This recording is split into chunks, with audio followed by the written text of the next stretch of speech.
The cabin was already humming with the usual shuffle of passengers, the muted thump of carrions shoved overhead, the hiss of the air system rattling through the vents when the real storm began to brew. I had just settled into my seat, 38 years old, and long past the point of being surprised by chaos on airplanes when I heard it. A voice so sharp it cut through the murmurs like a knife. "Don't you dare tell me what I can and can't bring on this flight." I turned to my seat and saw her. A woman mid-40s, heavy-set with tangled blonde hair, wearing a green floral blouse that dipped low at the neckline and black leggings stretched tight. Clutched against her chest was a small white dog trembling, its ears pinned back as though even it wanted no part of this argument. Her face burned crimson, her mouth wide open in fury as she barked at the young flight attendant blocking the aisle. The attendant, barely 30 if that, stood rigid in her crisp navy blue uniform, her hat angled just so, as if it gave her strength. She held up a boarding pass in one hand, pointing firmly with the other. Her voice, though steady, carried steel underneath. "Mom, this ticket does not include a pet reservation. Pets must be declared, paid for, and stowed properly in a carrier under the seat. Yours is neither declared nor contained." The dog whimpered as the woman Barbara, I would later learn, squeezed him tighter, rocking back on her heels with indignation. "He's my emotional support animal," she spat. "I don't need to pay extra for him. The law says you can't question me." Murmurs rose from nearby passengers, some craning their necks to see, others lifting phones discreetly to record. I felt the tension prickle through the cabin like static electricity. The air smelled faintly of disinfectant and recycled coffee, but under it was the metallic taste of conflict, sharp and bitter. Barbara was in full performance mode, her voice climbing higher. "You're discriminating against me. Do you want me to have a panic attack right here in the aisle? Is that what you want? Because if I start shaking, that'll be on you." The attendant didn't flinch. She simply lowered the boarding pass slightly, locking eyes with her. "Ma'am, emotional support animals still require proper documentation, and they are not permitted on this route without prior approval. You never submitted any forms." I leaned back in my seat, arms crossed. I'd seen this type before. People who believed rules were written for everyone but them. She radiated entitlement with every word, every gesture. It wasn't about the dog. Not really. It was about winning, about bending the moment to her will. But how had we reached this boiling point so fast? My mind flicked back to the gate an hour earlier. Barbara had arrived late, sweating and red, faced, dragging a roller bag behind her while cradling that same fluffy dog beneath a half-draped jacket. She'd breezed past the counter, flashing her boarding pass without slowing, muttering something about being late. The jacket slipped just enough for me to see a twitching white ear. The gate agent had stopped her, of course, eyes narrowing. "Mom, is that an animal?" Barbara had smiled with all the false sweetness of someone rehearsed in manipulation. "Oh, no, he's my medical support animal. It's all registered. Look it up in your system." She didn't wait for them to respond, simply shouldered past while the agent, clearly unsure, exchanged a glance with her coworker. No one wanted to start a scene in front of a crowded boarding line, and Barbara knew it. She marched down the jet bridge like she owned it, head high, the dog wriggling under the jacket. I should have said something then. I thought now, watching the confrontation in the eyes unfold. But back at the gate, she'd worn that smug grin of someone who always gets away with it, and the agents had wilted. Now, in the tight confines of row after row of seats, there was no room left to retreat. Barbara sneered at the attendant loud enough for the entire cabin to hear. "Do you even know the law? You can't question me about medical privacy. This is a violation of my rights." The dog barked once, sharp and frightened, and she jostled him against her chest as if weaponizing his distress. Passengers flinched at the sound, whispers darting back and forth across the rows. A few children peered over armrests. "Wadid." The attendant tried again, her tone clipped but calm. "If you cannot provide documentation or place the animal in an approved carrier, we will have to involve the captain. That may result in your removal from this flight." Gasps fluttered through the cabin. The threat was clear now. Her entire trip was on the line. I caught the look on Barbara's face, a twitch at the corner of her mouth, the realization that the performance might not carry her through this time. But then pride took over. She squared her shoulders, raised her chin. "You wouldn't dare," she hissed. "If you so much as touch me or my baby, I'll sue this airline for everything it's worth. I'll go on the news. I'll have your job." She was practically vibrating with rage now, her blouse clinging to her damp skin under the overhead lights. The dog trembled in her grip, pressing against her chest as though desperate to disappear. I felt the surge of pity for the poor animal, trapped in the arms of its owner's theatrics. But for Barbara herself, none. She was a storm dressed as a person, tearing through rules and courtesy alike. The attendant, unshaken, gestured toward the boarding pass. "Again, this seat assignment is valid, but without a registered pet reservation, you are in violation of airline policy. Either the animal is checked according to procedure, or you will not be allowed to remain on board." The entire cabin had gone silent now. Even the shuffling of bags had stilled. Every eye was fixed on Barbara, every ear tuned to the razor's edge of what she would do next. The plane itself seemed to hold its breath. Barbara let out a strangled laugh, high and mocking. You're going to throw me off this plane, in front of all these people. Go ahead. Let everyone see how heartless you are. She swung her head toward the rows of passengers, scanning us like we were her jury. You all heard her. They want to punish me for needing emotional support. A few passengers shook their heads. Someone muttered, just follow the rules like the rest of us. Phones were definitely recording now.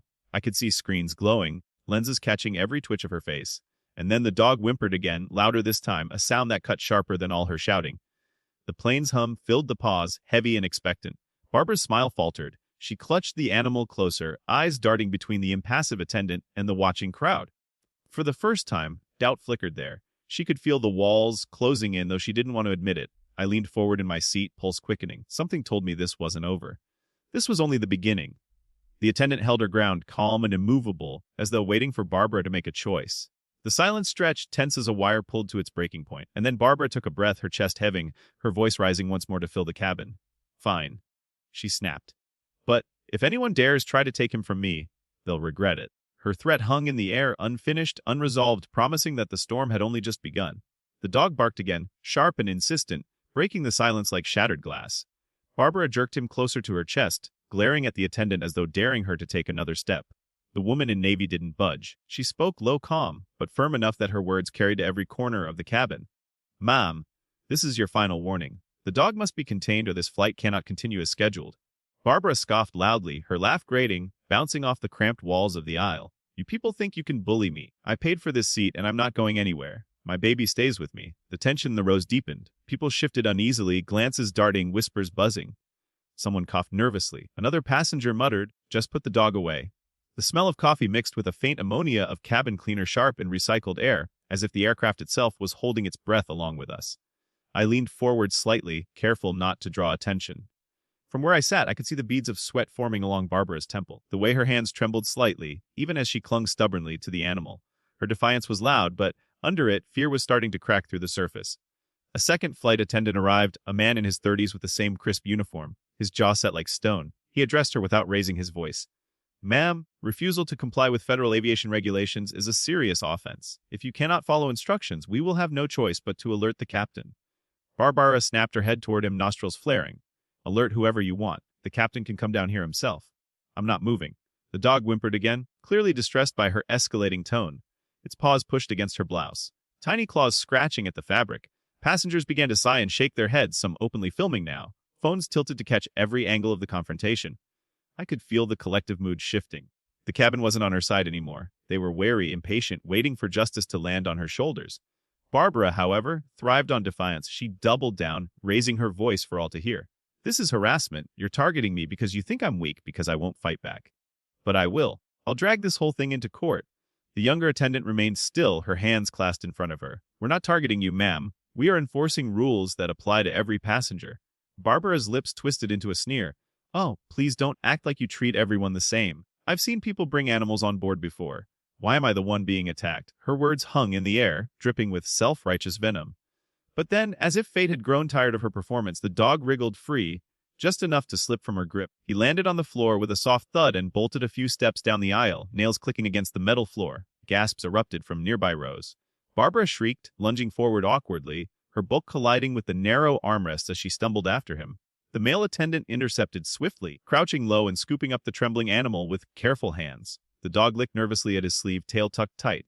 Barbara shrilled louder, grabbing for the animal, but the attendant stood, stepping back. This is exactly why regulations exist, he said, his voice cutting through her noise. For the safety of the animal and everyone on board. Barbara's face went blotchy red. She lunged again, but the female attendant stepped between them like a wall. Sit down, ma'am. Now, for a moment, Barbara froze, her eyes darting from the dog cradled in strong arms to the unyielding attendant bearing her path. Her chest heaved. She looked like a cornered animal herself, furious but uncertain. Finally, she slumped back into her seat with a huff, fists clenched on her thighs. The male attendant crouched to return the dog, this time pressing firmly. The animal will remain in a carrier for the duration of this flight. If you do not comply, we will divert and have law enforcement meet us immediately. Barbara snatched the dog back, holding him protectively, her glare burning holes through the uniform staff. Fine, she spat, but you'll regret humiliating me like this. The attendants exchanged a silent glance, then stepped away, their faces unreadable. For a while, the flight resumed a fragile normally. Passengers settled back, though the undercurrent of tension lingered like static in the air. Drinks carts rolled softly. Overhead lights dimmed to a muted glow, but peace was only a thin layer stretched over the chaos still brewing. The dog whined softly in her arms. Instead of soothing him, Barbara snapped at him as though he were the problem. Quiet! You're making it worse. The cruelty in her tone sent a ripple of disapproval through those who overheard. A mother across the aisle hugged her child closer, casting Barbara a look of pure contempt. I watched quietly, noting every detail. The way Barbara's leg jiggled, her jaw clenched, her eyes darted back and forth, calculating her next move. She wasn't finished. She was merely regrouping. Half an hour later, turbulence struck. The plane jolted, trays rattled, cups slushed. Gasps and nervous laughter rippled through the rows. Barbara seized the moment, raising her voice again. See, he's scared. You're traumatizing him with your incompetence. This is abuse. Her shrill tone cut above the rumble of the engines. The dog barked hysterically, twisting in her grip, desperate to escape. Passengers groaned audibly this time, some covering their ears. The attendants hurried back, faces tight. Mom. The male attendant said sharply, You must calm down. You are disturbing the cabin. Barbara's eyes flashed. Don't you dare blame me for turbulence. This airline is reckless, and now my baby is suffering. She hugged the dog tighter, rocking back and forth, her voice climbing to a near scream. The female attendant leaned closer, her tone icy calm. You are disturbing more than the dog, ma'am. This is your final warning. Barbara jabbed a finger at her chest. Touch me and I'll scream assault. I'll own this airline before this is over. Passengers had their phones up again. Rows of glowing screens aimed like spotlights. Every second was being immortalized. Barbara didn't notice or didn't care. She thrived on attention, even if it was damning. The turbulence subsided, but the damage was done. The cabin's patience had run dry. A man 2 rows ahead shouted, Just follow the rules already. Applause followed, brief but sharp, echoing through the cramped space. Barbara's face twisted with rage and humiliation. She looked around, realizing the crowd wasn't with her, but her pride wouldn't let her back down. She clutched the dog tighter, trembling with fury. The attendants retreated again, but not far. One tapped at a tablet, checking records, cross-referencing details. Their professionalism was a shield, but I could see it. They were preparing for escalation. The intercom clicked, the captain's steady voice rolling through the cabin. Ladies and gentlemen, please remain seated. Due to a passenger's failure to comply with safety regulations, authorities will be meeting this flight upon arrival. Some passengers even clapped quietly.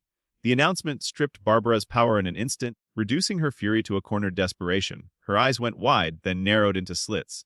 She bared her teeth in a humorless smile, muttering just loud enough for those nearby to hear. They think they've won. They have no idea who they're dealing with. The dog whimpered again, and she squeezed him close, her knuckles white. The plane touched down with a heavy thud, the tires shrieking against the tarmac. The cabin rattling under the force of descent, a collective breath released at once. The sigh of weary passengers eager to disembark. But beneath that sigh was a buzz, a simmering anticipation. Everyone knew what awaited the woman clutching her dog like a shield. The captain's announcement had promised it, and now the moment of reckoning was closing in fast. Barbara sat rigid, arms locked around the trembling animal. Her jaw moved as if she were chewing invisible words, rehearsing the fury she was ready to unleash. Her blouse clung to her with sweat, her hair wild from the hours of struggle. Around her, people whispered openly, some pointing, others not bothering to hide their phones. Her face had already been captured from every angle. Her voice preserved in countless recordings. The flight attendant stood poised, waiting. The younger woman's face was calm but sharp like a blade hand for this precise moment. The male attendant hovered nearby, his arms crossed, his expression grim. They didn't need to exchange words. The rhythm of experience told them exactly what to expect. The engines winded down. The plane rolled to a slow crawl and the seatbelt sign chimed off. Passengers rose, stretching, shoving bags down, their movements clumsy in the tight aisles. But for once no one pushed to get off first. Eyes lingered, bodies slowed. Everyone wanted to see the final act. The door hissed open, lights spilling in from the jet bridge. And with it came the dark uniforms of 2 airport security officers, their presence quiet but commanding. They stepped on board with a weight of inevitability. The hum of idle chatter softened, curiosity sharpening into silence. Barbara's head snapped toward them. "Oak, you've got to be kidding me," she hissed. "This is harassment. You don't get to treat me like some criminal." One of the officers, tall with a voice steady as stone, spoke evenly. "Ma'am, we need you to step aside with us." She clutched the dog tighter, eyes flashing like cornered glass. "No, I'm not moving. You can't just drag me out like some animal. I have rights." The younger attendant stepped forward, her tone clipped but respectful. "You were given multiple warnings and refused to comply. The captain has filed an incident report. The officers are here to ensure this situation is resolved."